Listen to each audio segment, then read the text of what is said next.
भगवान के भक्त पर दुख दुखी होते हैं, अर्थात दूसरों के दुख को देखकर उनको दुख का अनुभव होता है, जबकि अभक्तगण पर दुख सुखी होते हैं, अर्थात दूसरों का दुख देखकर वो आनंदित होते हैं। हरे कृष्णा। मैं स्वागत करती हूँ आप सभी का आपके अपने YouTube चैनल साधना प्रीति देवी दासी में, और मैं हूँ आपकी दासी साधना प्रीति। आज मैं एक बहुत ही सुंदर कहानी नारद मुनि और मृगारी सुनाऊंगी। ये कहानी श्रीमद् भागवतम में आती है और उस कहानी से हमें पता चलता है कि अगर हम एक शुद्ध भक्त का संग करते हैं तो हमारे जीवन में भी बदलाव आ जाता है और हमें भी भगवान की भक्ति की प्राप्ति होती है, भगवान के प्रेम की प्राप्ति होती है और जो हमारा मन है, जो हमारा चित्त है, वो शुद्ध हो जाता है। तो शुरू करते हैं इस कहानी को। नारद मुनि और मृगारी।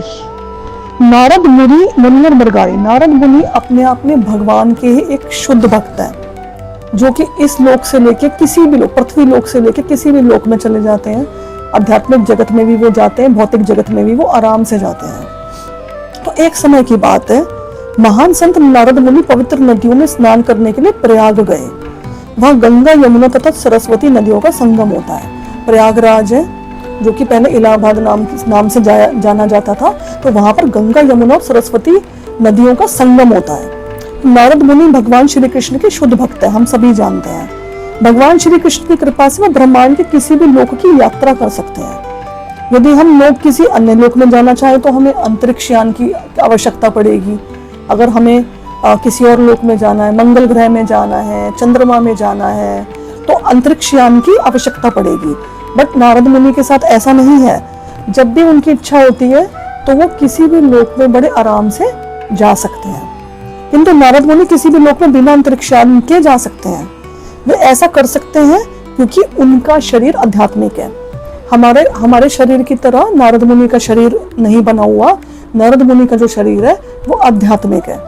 हमारा जो शरीर है वो भौतिक है, भौतिक तत्वों से बना हुआ है, जैसे कि मिट्टी से, अग्नि से, जल से, इन सब चीजों को, आकाश से, इन सबको मिला के जो पंच तत्व है, हमारा शरीर जो है बना हुआ है। वे आध्यात्मिक, लेकिन नारद मुनि का जो शरीर है वो ऐसे पंच तत्व से नहीं बना हुआ। उनका जो शरीर है वो आध्यात्मिक है, तो वो किसी भी लोक में बड़े आराम से ट्रैवल कर सकते हैं।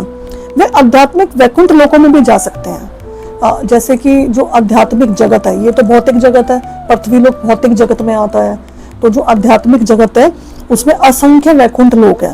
तो जो नारद मुनि है वो इन वैकुंठ लोकों में भी बड़े आराम से जा सकते हैं।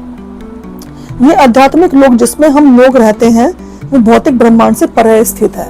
इस भौतिक ब्रह्मांड से वो आध्यात्मिक जगत दूर स्थित है। और ये जो भौतिक जगत है, ये आध्यात्मिक जगत तो बहुत बड़ा है, ये उसका एक अंश मात्र है।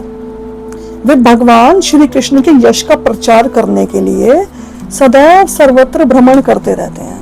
मतलब हमेशा जो नारद मुनि है वो भगवान के शुद्ध भक्त है, तो वो हमेशा भगवान श्री कृष्ण के जो है यश का प्रचार करने के लिए वो भ्रमण करते रहते हैं। कभी किसी लोक में जाते हैं और कभी किसी और लोक में जाते हैं। उनका लक्ष्य रहता है लोगों को शिक्षा देना कि कैसे भगवान को समर्पण किया जाए। अब वो एक बार की बात है, क्या हुआ, वो जंगल से गुजर रहे थे, तब उन्होंने रास्ते में बाढ़ से घायल हिरण को पड़े हुए देखा। एक घायल हिरण को पड़े हुए देखा, उसके पैर टूटे हुए थे तथा वह भयानक दर्द से छटपटा रहा था। आगे नारद मुनि ने जंगल में सूअर को बाढ़ से बिंधा हुआ, पैर टूटा हुआ तथा दर्द से छटपटाते हुए देखा। उन्होंने हिरण को भी घायल अवस्था में देखा और उसके बाद एक जंगली सूअर को भी उन्होंने घायल अवस्था में देखा और उसके भी जो है बाढ़ लगा हुआ था और पैर टूटा हुआ था और वो भी दर्द से छटपटा रहा था। आगे फिर उन्होंने खरगोश को भी उसी अवस्था में देखा। खरगोश भी घायल था जंगल में। ये सारी जो घटनाक्रम हुआ है, ये हुआ है प्रयागराज में। प्रयागराज की बात है। और फिर उसमें क्या हुआ, इन पशुओं को इतने कष्ट में देखकर नारद मुनि का हृदय विदीर्ण हो गया। ये जब उन्होंने इन पशुओं को इतने कष्ट में देखा तो नारद मुनि को बहुत दुख हुआ। तो अब क्या है कि भगवान के जो भक्त हैं वो पर दुखी होते हैं, अर्थात वो दूसरों के कष्ट को देखकर स्वयं कष्ट का अनुभव करते हैं, जबकि अभक्तगण पर दुख सुखी होते हैं, वे दूसरों के कष्ट को देखकर आनंदित होते हैं। तो ये एक डिफरेंस होता है। जो शुद्ध भक्त होते हैं, भगवान के भक्त होते हैं, वो दूसरों के कष्ट को देखकर दुखी हो जाते हैं। ये एक पहचान है, उनको दुख का अनुभव होता है। वो चाहते हैं कि सभी लोग, चाहे जानवर हो, चाहे जीव जंतु हो, और जो भी ब्रह्मांड के जीव हैं, वो सब सुखी रहें। भक्त लोग ऐसा चाहते हैं। और जो अभक्तगण है, अगर वो देख लेंगे ना कि अगर दूसरे इंसान को दुख हो रहा है तो वो आनंदित फील करेंगे, उनको सुख मिलेगा, ऐसा होता है। तो दिस इज द डिफरेंस। अब नारद मुनि छटपटाते जानवरों के का कारण पता लगाने के लिए जंगल के अंदर चले गए। वो कारण पता लगाना चाह रहे थे कि भाई ये जो बाढ़ वगैरह लगे हुए हैं जानवरों को, और जो जानवर इतने कष्ट में हैं, अधमरी हालत में हैं, अधमरे पड़े हुए हैं, तो ये हालत इनकी किसने करी है। वे जंगल के घने हिस्से में जा पहुंचे। वहां उन्होंने काले आदमी को एक पेड़ के पीछे छुपे हुए देखा। उसकी आंखें लाल थी, पेड़ के पीछे से भयानक तरीके से देख रहा था। मतलब खूंखार आदमी को देखा जिसका रंग काला काला था, और उसकी जो आंखें थी बहुत बड़ी बड़ी थी।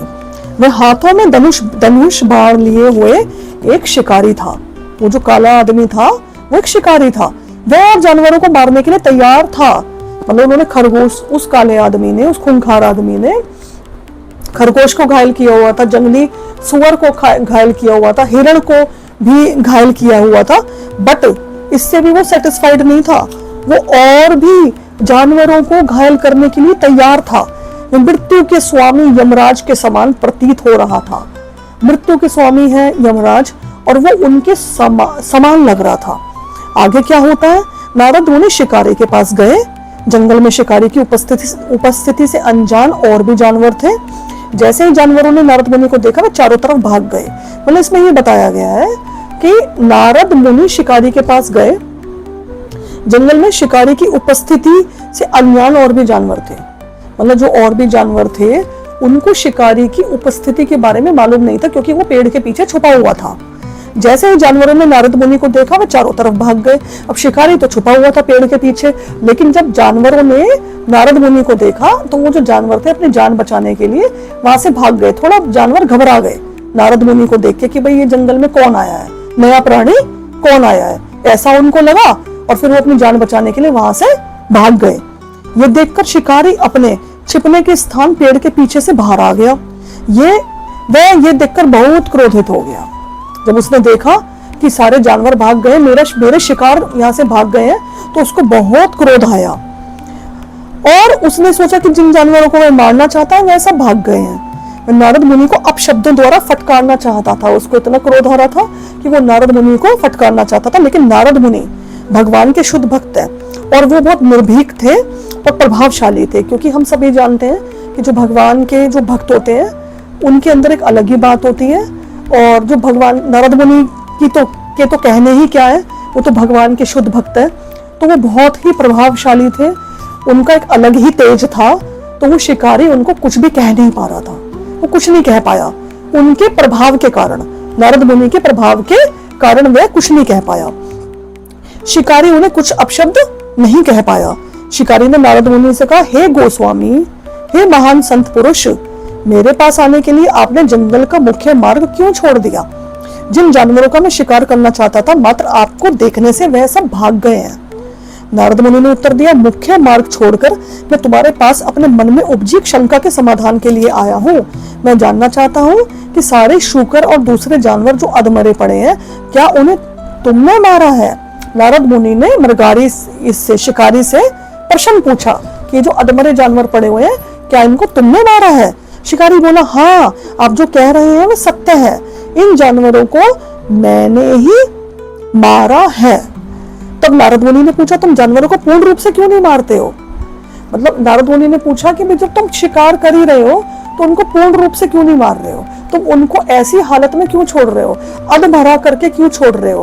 क्योंकि अगर तुम अधमरा करके छोड़ रहे हो तो वो दर्द से और भी ज्यादा तड़प रहे हैं। तो उससे तो ज्यादा बेटर है कि उनको डायरेक्ट पूरी तरीके से पूर्ण रूप से जान से मार दो।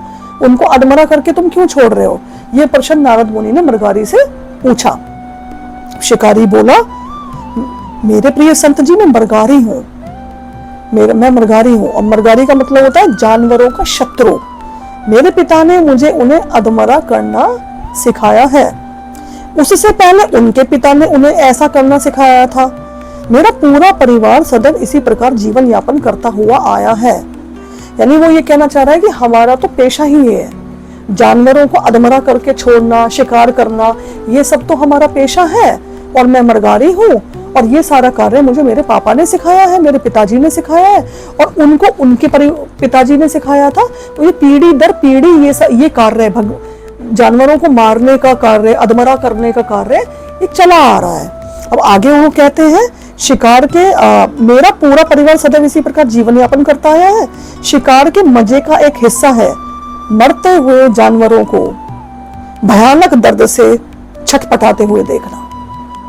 उसने इतनी शिकारी ने इतनी गिरी हुई बात बोली कि ये शिकार का हिस्सा है कि मरते हुए जानवरों को भयानक दर्द से छटपटाते हुए देखना। तो ये कार्य करने में, अधमरा करने के छोड़ने में, मर तो वो रहे हैं जानवर, तो वो उनको अधमरा करके छोड़ने में मुझे एक अलग ही सुकून मिलता है, एक अलग ही मजा आता है, क्योंकि ये शिकार का हिस्सा है। आज की जो क्लास है वो यहीं पर मैं समाप्त कर रही हूँ। अगर आपको ये कहानी पसंद आई तो आप वीडियो को लाइक करें और चैनल को सब्सक्राइब करें और वीडियो को शेयर करें। ऐसे ही आप हमसे जुड़े रहें और इसमें आगे भी श्रील प्रभुपाद जी की बुक्स का हम अध्ययन करेंगे आगे की क्लासेस में। तो हरे कृष्णा।